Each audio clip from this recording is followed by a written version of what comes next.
بسم اللہ الرحمن الرحیم۔ سود ایک سنگین گناہ ہے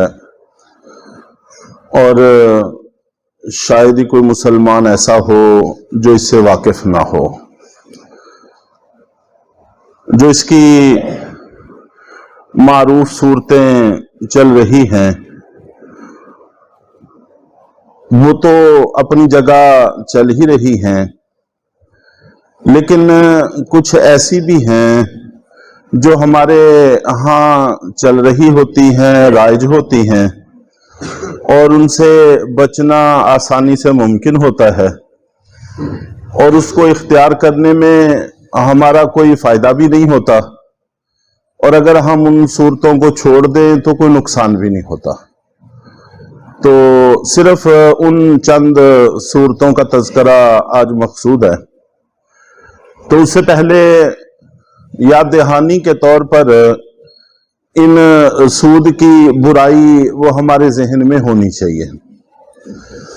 سب سے بڑی برائی تو اس کی یہی ہے کہ قرآن پاک میں اللہ رب العزت نے ارشاد فرمایا کہ فَأْذَنُوا بِحَرْبٍ مِّنَ اللَّهِ وَرَسُولِهِ، کہ سود کھانے والے اللہ اور اللہ کے رسول کے ساتھ اعلان جنگ کرتے ہیں۔ تو اعلان جنگ کے حوالے سے اس سے برا اعلان جنگ کوئی نہیں ہو سکتا جو اللہ اور اللہ کے رسول کے ساتھ ہو۔ اور اللہ کے نبی صلی اللہ علیہ وسلم نے ایک موقع پر ارشاد فرمایا کہ اس کی برائیاں اپنی جگہ، اور ماں کے ساتھ برا ہونے سے بھی برا ہے، اور اس سے زیادہ اخلاقی اعتبار سے تباہی کیا ہوگی کہ یہ ایسا سنگین جرم ہے۔ اور معراج کے موقع پر بھی اللہ رب العزت نے نبی پاک صلی اللہ علیہ وسلم کو جن چند چیزوں کی سزائیں دکھائیں ان میں سے ایک سود بھی تھا، اور بڑی سنگین تکلیف دہ سزا اس کی دکھلائی گئی۔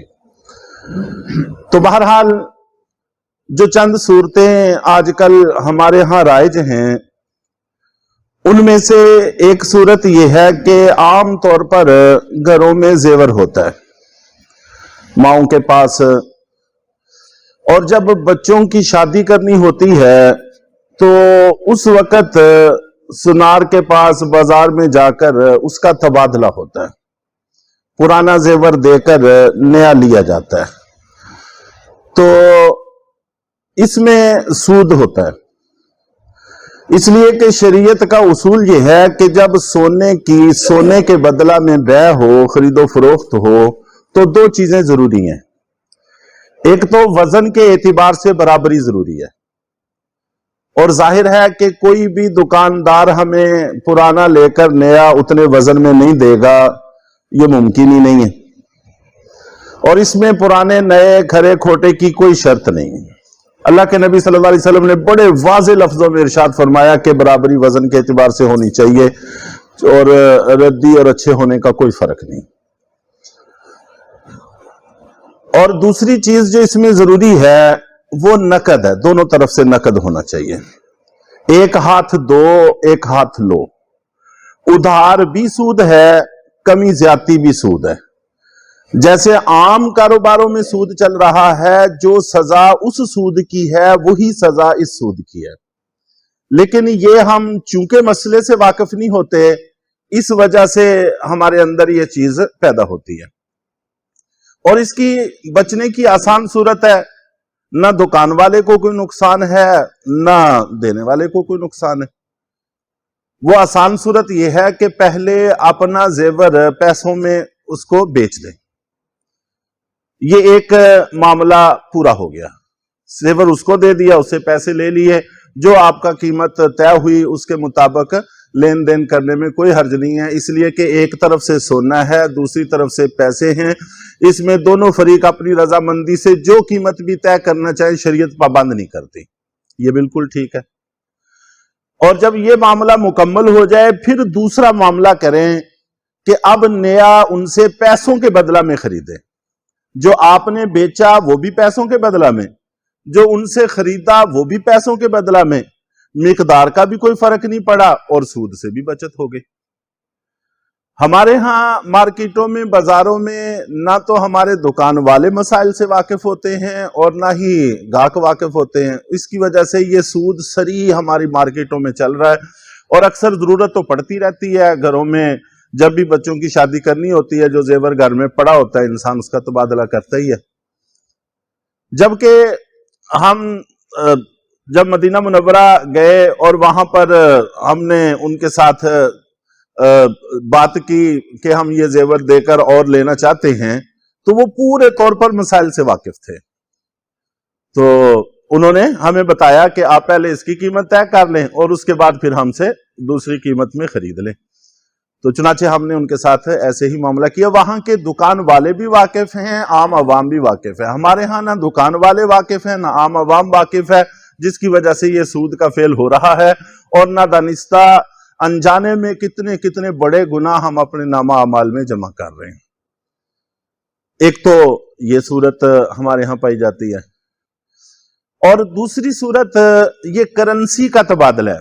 اب عید آ رہی ہے، پرانے نوٹ دے کر نئے نوٹ خریدے جاتے ہیں، تو کرنسی میں چاہے نئی ہو پرانی ہو تبادلے میں برابری ضروری ہے، اس لیے کہ ان کی مالیت برابر ہے۔ جب مالیت برابر ہے تو پھر تبادلے میں بھی برابری ہونا چاہیے۔ تو اگر ہم زیادہ دے کر کم لیتے ہیں نئے ہونے کی وجہ سے تو یہ بھی سود ہے جو ہمارے ہاں چل رہا ہے، اور اکثر و بیشتر ہم اپنے بچوں کو خوش کرنے کے لیے ایسا کرتے ہیں۔ تو اس لیے یہ صورت بھی ٹھیک نہیں ہے، اس سے بچنے کی کوشش کرنی چاہیے۔ اگر دکانوں والے، کرنسی بیچنے والے بھی مسئلے سے واقف ہوں، لینے والا بھی مسئلے سے واقف ہو تو کوئی مشکل نہیں ہے۔ مثال کے طور پر 10 کے نوٹوں کی 1000 کی ایک کاپی ہے، اس کے ساتھ ایک چاکلیٹ رکھ لیں اور کاپی اور چاکلیٹ دے دیں، اور اس سے 1100 1200 جتنا آپ لینا چاہتے ہیں وہ لے لیں، کوئی حرج نہیں۔ 1000 کے بدلہ میں برابر ہو گیا، وہ بات ٹھیک ہے۔ اور جو چاکلیٹ آپ دے رہے ہیں 200 کی وہ چاکلیٹ ہو گئی، 100 کی وہ چاکلیٹ ہو گئی، تو یہ معاملہ بالکل ٹھیک ہے، اس میں شریعت ہمیں کوئی پابند نہیں کرتی۔ جب جنس بدل جاتی ہے تو اس میں پھر کوئی فرق نہیں آتا۔ اور اسی طرح ادھار بھی اس میں چلتا ہے، اور جیسے کمی زیادتی حرام ہے اسی طرح ادھار بھی اس میں حرام ہے۔ چنانچہ زیور بھی ہم جب تبادلہ کرتے ہیں، ایک تو وزن کا فرق ہوتا ہے، دوسرا ہم دے کر آ جاتے ہیں، نیا کئی دنوں کے بعد لیتے ہیں، تو یہ ادھار بھی سود ہے۔ اور تیسری صورت جو ہمارے ہاں عام دیہاتوں میں زیادہ تر پائی جاتی ہے، تو ہم لوگ چونکہ اکثر و بیشتر دیہاتوں سے ہی تعلق رکھتے ہیں، این ممکن ہے کہ ہم میں سے بھی کسی کے اندر پائی جاتی ہو، تو گھروں میں بسا اوقات گندم ختم ہو جاتی ہے تو ہم زمینداروں سے، دوست احباب سے، عزیزوں سے کچھ گندم ادھار لے لیتے ہیں کہ 2 من گندم ہمیں دے دو، جب نہیں آئے گی تو ہم آپ کو دے دیں گے۔ تو الحنطۃ بالحنطہ، یہ اللہ کے نبی صلی اللہ علیہ وسلم نے 6 چیزیں گنوائی ہیں کہ گندم کا گندم کے ساتھ لین دین ہو تو برابری ضروری ہے، اس میں نئی پرانی سے کوئی فرق نہیں پڑتا۔ تو یہاں پر بھی اگر تو مقدار میں بھی فرق آتا ہے تو ایک سود یہ ہے کہ ہم زیادہ کم لیتے ہیں بعد میں زیادہ دیتے ہیں، یا اس کے الٹ ہوتا ہے، تو یہ بھی سود ہے، اور ادھار بھی سود ہے۔ تو دوہرا سود یہاں پر پایا جاتا ہے۔